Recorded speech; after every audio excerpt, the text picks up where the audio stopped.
बिस्मिल्लाहिर्रहमानिर्रहीम। अस्सलाम वालेकुम। मैं हूं मोहम्मद समीर और मेरे साथ मौजूद है ब्रिगेडियर रिटायर्ड सैयद मुजफ्फर अली शाह साहब। उनसे हम जानने की कोशिश करेंगे कि आज शहबाज शरीफ साहब की जानिब से एक बयान दिया गया है और शहबाज शरीफ ने ये दावा किया है कि army chief general Qamar Javed Bajwa साहब ने मुझसे ये बात की है। उन्होंने कहा उन्होंने मुझे ये कहा है कि जो नवाज शरीफ हैं वो जनरल बाजवा साहब की बड़ी इज्जत करती हैं, पाकिस्तान के इदारे जो है अफवाज पाकिस्तान की बड़ी इज्जत करती हैं।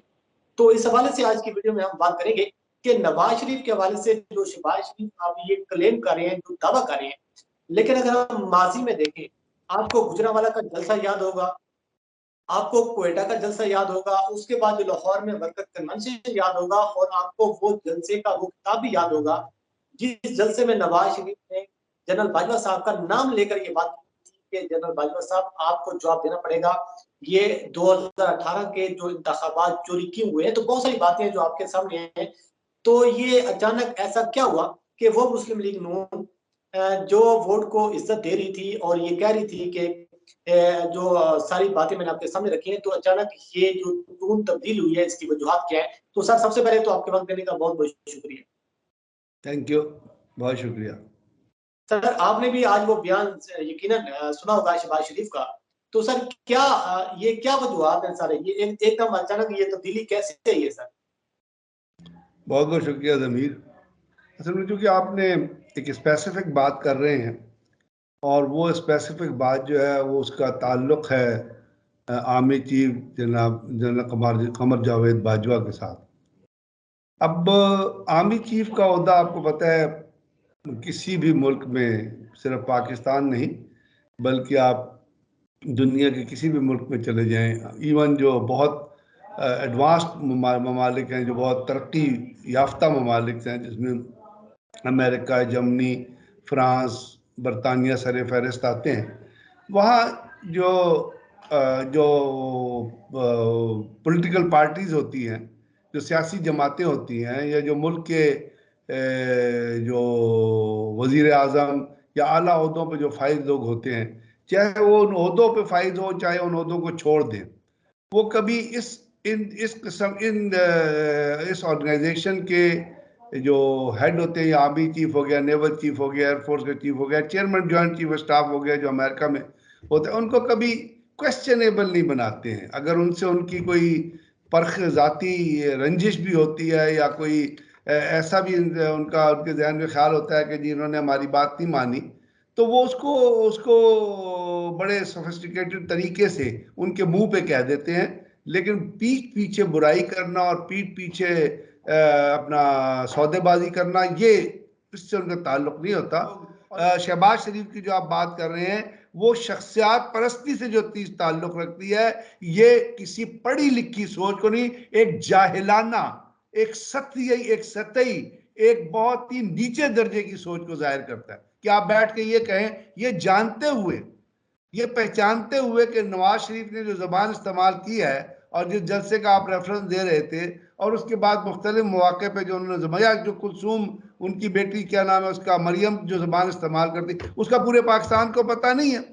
नवाज शरीफ ने ये नहीं कहा था कि जी उन्होंने आपने जी हमारा इलेक्शन चोरी करके दिया है, आपने हमारे साथ ये किया, आपको कौम को जवाब देना। यानी वो चोर उचक्का जिसके बारे में लंदन में ये आर्टिकल छपा नवाज शरीफ के बारे में कि ये पायरेट है, उस जो आर्टिकल जो पूरे सफ़े का मजमून छपा था, उसने लिखा था, उन्होंने लिखा था कि पेंट वो अपना पायरेट का लफ्ज, पायरेट क्या होता है? नकबजन होता है। नकबजन कौन होता है? जो घर के पीछे से नकब लगाता है, दीवार तोड़ता है, चोरी करता है और वहां से रचा जाता है। He is a compulsively corrupt man. ये पाकिस्तान के लोगों को समझना है कि उनके टैक्स की दौलत चुरा के जो सिर्फ बाहर छुप के बैठा है, जो यहां से झूठ बोल के गया कि मैं बीमार हूं और वहां टेंट वहां फिर रहा होता है ऑक्सफोर्ड स्ट्रीट में, वहां जाके शॉपिंग कर रहा होता है हैरोड्स में, ये इस मुल्क के पैसे जो चुरा के ले गया, उसके बारे में शहबाज शरीफ को कुछ तो सोचना चाहिए यार। आपका भाई है तो कुछ तो सोचे ना। भाई का मतलब ये तो नहीं है कि आप उसकी तमाम की, क्योंकि शहबाज शरीफ ने खुद भी इतनी टीटियां की हुई हैं, अब वो प्राइम मिनिस्टर बनने की सोच रहा है और उसने पहले ही कह दिया कि जी मैं आऊंगा तो देखूंगा जी तौसीक किस तरह। तो ये लोग किस किस्म के सियासतदान? सर, सवाल ये है कि वो नवाज शरीफ जिसने अफवाज पाकिस्तान के हवाले से जो नफरत अंगेज बयान दिए हैं, जिस तरीके से chief of army staff, sitting chief of army staff को टारगेट किया, DGIC को टारगेट किया, और पूरी दुनिया ये जानती है, पाकिस्तान ये जानता है कि जिस तरीके से बयानात का एक सिलसिला शुरू हुआ और नाम लेकर टारगेट किया गया। और नवाज शरीफ हमेशा ये कहते थे कि मेरी तो लड़ाई नवाज शरीफ जो इमरान खान से तो लड़ाई नहीं है, इमरान खान को लेकर आने वालों के साथ है। तो एक ऐसे मौके पर जब अदम एतमाद पेश की जा रही है और जो अपोजिशन इकट्ठी है, तो एक ऐसे मौके पर शहबाज शरीफ का एक ऐसा बयान देना कि जी आर्मी चीफ और उनके नवाज शरीफ के दरमियान के जो बयान जो उन्होंने आई है, तो आप समझते हैं इसकी क्या वजह हो सकती है, ये क्यों बयान दिया गया? शहबाज शरीफ ने क्या कहा था असद जरदारी के बारे में कि मैं पेट कि फाड़ मैं कर लेकर सड़कों पे घसीटूंगा? नवाज शरीफ ने क्या कहा था आसिफ जरदारी के बारे में मुख्तलिफ जलसों में, और बीबी शहीद के बारे में नवाज शरीफ ने क्या कहा था मुख्तलिफ जलसों में? मुझे एक उनका मानसेरा का जलसा याद है, जब ये आया था उसके जलसों में क्या कहा था नवाज शरीफ ने कि तुम कौम की दौलत खा गए और मैं एक दौलत का हिसाब लूंगा, और लोग सामने बैठे हुए थे। शहबाज शरीफ ने क्या क्या बातें नहीं की थी? शहबाज शरीफ ने कहा था, मतलब है जो शहबाज शरीफ ने जबान इस्तेमाल करती, मैं वो जबान नहीं इस्तेमाल करता क्योंकि मैं इतना सतही नहीं हूँ कि शहबाज शरीफ वाली जबान इस्तेमाल करूँ। लेकिन उसने क्या क्या कहा था? पेट फाड़ने का जिक्र, पता नहीं क्या क्या जिक्र किया, तो क्या वो उसने पूरा कर दिया? तो क्या आप उसके झूठ का अंदाजा नहीं है आपको? अब ये जो तहरीक अदम जिसकी आप बात कर रहे हैं, जो फॉरेन स्पॉन्सर्ड है, जिसके अंदर CIA ने पैसा पे किया, रॉ ने पैसा पे किया, जिसके मुतालिक अब बिलावल ने OIC के खिलाफ स्टेटमेंट दी। OIC के खिलाफ कौन था? इंडिया था, अमेरिका था या इसराइल था? तो अगर कोई OIC के खिलाफ स्टेटमेंट देगा या ये कहेगा कि जी OIC का इजलास बुला के तो देखे, जो बाहर के लोगों को डराएगा या सैबोटाज करेगा, वो किसका एजेंट होगा? ये जो तहरीक अदम जो पैसा खाया राजा रियाज से लेके बाकी 23 लोगों ने, जिनका कोई मोरालिटी नहीं है। ये तो वो है कि जिस तरह आपके ईद बकरीद के ऊपर वो आप मवेशी मंडी में मवेशी बिक रहे होते हैं और वहां पे वो जो लोग खड़े होते हैं वो कीमतें लगा रहे होते हैं, 4,000, 5,000, 7,000, ये भी इनकी भी कीमतें लग रही। तो इनमें और उनमें क्या फर्क है, मुझे बताइए? जो पैसे लेके बिक गया, जो हल्के के लोगों का वोट लेके आया और पैसे लेके बिक गया, क्या ये वो किसी चीज पे कसम खाएं, लेकिन इसमें कोई शक नहीं है कि देव टेकन मनी, और वो पैसे बोरियों में गए, उसके सभी सबूत हुकूमत के पास मौजूद है। और आसिफ जरदारी का तो आपको पता है, उसका बैकग्राउंड भी आपको पता है कि वो किस तरह, मतलब पैसे के जरिए वो किस तरह की सियासत करते हैं। क्लिफ्टन में क्या हुआ, वो जो लैंड माफिया बैठा हुआ लंदन कनाडा में, वो क्या करता है, कितने पैसे जाया करते थे इनको, क्या क्या चीजें होती है, किस तरह इन्होंने कब्जे किए हैं, ओमनी की स्टील मिल, अपना शुगर मिलों पे किस तरह। तो ये तमाम के तमाम इस कैरेक्टर के जब मालिक हैं, तो इनसे आप क्यों तवक्को करते हैं कि सर ये तो अवाम का काम है ना?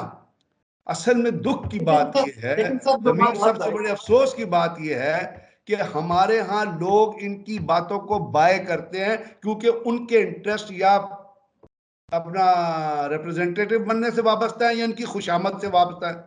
बहुत सारे लोग इनकी चापलूसी से वाबस्ता है, और ऐसे ऐसे चापलूस किस्म के सियासतदान है, ऐसे किस्म के लिफ्टर, ऐसे ऐसे किस्म के सियासतदान है। यहाँ पे एक शेखपुरा का सियासत है जो पाकिस्तान के खिलाफ बात करता है और टीवी चैनल पे बैठा होता है। तो ये तो हमारा मीडिया भी जो है ना उनको बुला के बिठाता है, बाकी बताए कि उनको रिजेक्ट। तो जब तक ये पूरे का पूरा इनके ऊपर आप अवाम इनसे सवाल नहीं करेगी, इनको पकड़ के घसीटेगी नहीं, उस वक्त तक तो ये इसी किस्म की झूठ और लेकिन फरेब सर, और धोखा की बातें करते रहेंगे ना। लेकिन सर एक वोट सवाल की ये इज्जत भी दो, है क्या वोट को इज्जत दो?